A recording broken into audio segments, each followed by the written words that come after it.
Welcome! I'm Helena Davis and this is your health tip of the week. I see a lot of clients who have a yeast overgrowth. If this is you, you can experience lots of gut symptoms, low energy, a foggy head and poor immunity. Today I will share with you the best way to check if this is an issue for you or not to help you out. Stay tuned!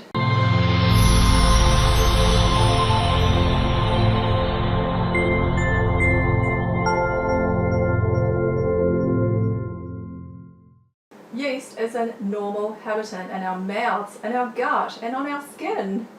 Yeast is only an issue when it actually becomes overgrown.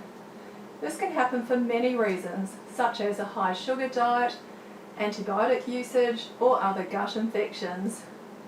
Common symptoms relating to a yeast overgrowth are lots of bad smelly gas, bloating, irregular bowel motions, poor concentration, low energy, sugar cravings and a poor immune system.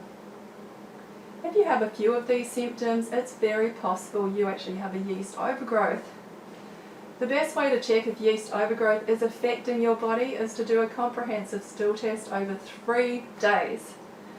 You will need to take a sample of your poop every day out of these 3 days. This will assess your digestive enzymes, beneficial gut bacteria, and if there are any gut infections. When you send your poop to the pathology for processing, they will culture this to see what grows and also check it under a microscope. Yeast grows in colonies, so they will not be dispersed evenly throughout your stool. Due to this, disparity may occur between culturing and microscopic examination. You can have undetectable levels of yeast picked up via the microscope, however, actually have a cultured yeast. Also, the opposite can occur where microscope examination reveals a significant amount of yeast, however you get no cultured yeast. Something else to bear in mind is that yeast does not always survive transit through your intestines, rendering it unviable for culturing because it's dead.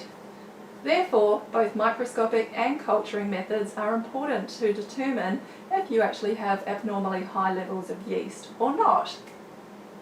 Another factor to consider with pathology testing is that not all pathology labs check for microscopic yeast on all 3 days. This is essential, as you can tell from the stool test, as yeast can be reported at different levels on different days. If we had only checked for yeast on day 1 of the stool test, this client may not have been diagnosed with a yeast overgrowth as yeast didn't show up. On day 2, yeast was reported as few, and day 3, moderate. None or rare levels of microscopic yeast is normal. However, yeast absorbed in higher amounts such as few, moderate or many is considered abnormal. You can waste a lot of money on food and supplements guessing what is wrong with your gut or body. It's always best to invest in the proper testing to ensure you actually know what you need to address. If you learnt something from this video, I'd love for you to hit the like button, share with anyone you feel would actually benefit from this, and leave a comment. I'd love to hear your thoughts. I'll be personally reading and I'll respond to as many as I can. Thanks so much for watching. I'm Helena Davis and this is your health tip of the week.